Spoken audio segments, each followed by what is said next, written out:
কি খবর আনিস? চাকরি বাকরিটা কি কিছু হবে না? ফুপা, চেষ্টা তো করতেছি। তোমার সাথে আমাদের একটু কথা ছিল। জি ফুপা, বলেন। আনিস, তুই তো এখানে অনেকদিন ধরেই থাকিস, তোকে আমি কখনো পর মনে করিনি। তুই তো জানিস মাহার বিয়ে ঠিক হয়েছে। আমি বুঝতে পারছি। আচ্ছা, তাইলে তুমি একটা মেসেজ দেখা উঠা পড়ো।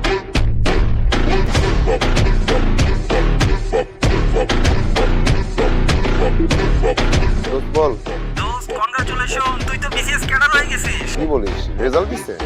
আরে তোর রোল নাম্বার চেক করে দেখ, আমিও দেখছি, তুই এখন ভালো করে দেখ।